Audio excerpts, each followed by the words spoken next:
ज्या सीजेपी आणि वांगचुक यांच्या आंदोलनाला लाखो विद्यार्थ्यांचा पाठिंबा मिळाला, त्याच आंदोलनावर आता राजकारणाचं सावट पडलंय का?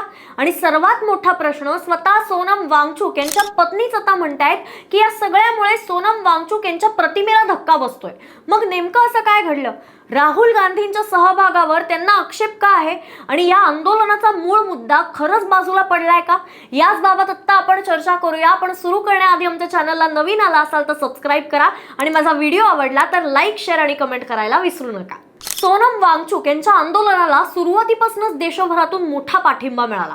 नीट पेपर लीक प्रकरणातील विद्यार्थ्यांना न्याय मिळावा, शिक्षण व्यवस्थेत पारदर्शकता यावी आणि जबाबदारी निश्चित व्हावी, ही या आंदोलनाची मुख्य मागणी होती। हजारो विद्यार्थी, पालक आणि विविध सामाजिक संघटना या आंदोलनात सहभागी झाल्या। मात्र आता या आंदोलनाला एक वेगळंच वळण लागल्याचं चित्र आपल्याला दिसतंय। कारण आता स्वतः सोनम वांगचुक यांच्या पत्नी डॉक्टर गीतांजली अँगमो यांनी आंदोलनाच्या सध्याच्या स्वरूपावरती गंभीर नाराजी व्यक्त केली। डॉक्टर गीतांजली अँगमो यांनी इंडिया टुडेला दिलेल्या मुलाखतीत एक महत्त्वाचं विधान केलं। त्यांनी स्पष्ट शब्दात सांगितलं की पंतप्रधानांच्या निवासस्थानाबाहेर किंवा पीएमओ कार्यालयाबाहेर आंदोलन करणं हे अजिबात योग्य नव्हतं, हे चुकीचं वर्तन होतं।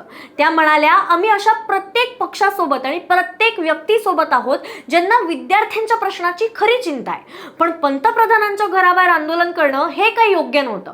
डॉक्टर अँगमो यांनी पुढे असंही म्हटलं की जर या आंदोलनामागे खरोखरच प्रामाणिक हेतू होता तर नेत्यांनी जंतर मंतरवरती येऊन विद्यार्थ्यांसोबत बसायला हवं होतं। त्यांच्या मते आंदोलनाचा केंद्रबिंदू विद्यार्थी आणि त्यांचा संघर्ष असायला हवा होता, मात्र त्याऐवजी आता राजकीय संदेश देण्याकडे हे आंदोलन वळलेलं आहे। त्यामुळे या कृतीत प्रामाणिकपणाची कमतरता भासली असंही त्यांनी सांगितलं।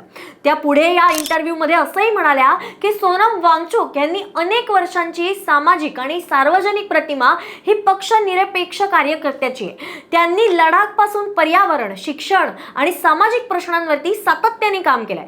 त्यामुळे कोणत्याही एका पक्षाशी जर त्यांचं नाव जोडलं गेलं तर त्यांच्यावरच्या विश्वासावरती प्रश्नचिन्ह निर्माण होईल। सोनम वांगचुक यांच्या प्रतिष्ठेलाच धक्का पोहोचतोय असा दावा सुद्धा त्यांनी केलाय। त्यांच्या मते आंदोलनाचा चेहरा विद्यार्थी आणि त्यांचे प्रश्न असायला हवेत, कोणत्याही पक्षाचा राजकीय कार्यक्रम नाही। आता या संपूर्ण घडामोडींकडे राजकीय विश्लेषकही वेगळ्या नजरेने पाहत आहेत। अनेक राजकीय अभ्यासक आणि चर्चेकरांचं मत आहे की देशात जेव्हा एखादं मोठं जन आंदोलन उभं राहतं तेव्हा त्यात विविध राजकीय पक्षांची सहभागी होण्याचा प्रयत्न सुरू होतो। मात्र दुसरीकडे विरोधी पक्षाचं म्हणणं आहे की सरकारवर दबाव आणण्यासाठी त्यांचा सहभाग आवश्यक आहे आणि विद्यार्थ्यांच्या मागण्यांना पाठिंबा देण्यासाठी ते आता मैदानात उतरलेत। म्हणजेच आता या आंदोलनासमोर दोन प्रश्न उभे राहिलेत। पहिला, विद्यार्थ्यांच्या न्यायासाठी सुरू झालेलं हे आंदोलन पुन्हा त्याच्या मूळ मुद्द्यावर येणार आहे का? आणि दुसरा, राजकीय पक्षांचा वाढता सहभाग हा आंदोलनाला बळ देतोय की मूळ उद्देशालाच कमजोर करतोय? याचं उत्तर आपल्याला काही दिवसातच मिळेल। पण तुम्हाला काय वाटतं? मोठ्या जन आंदोलनात राजकीय पक्षांचा सहभाग हा आवश्यक आहे की त्यामुळे मूळ मुद्दाच बाजूला पडतोय? तुमचं मत कमेंट्स मध्ये आम्हाला नक्की सांगा।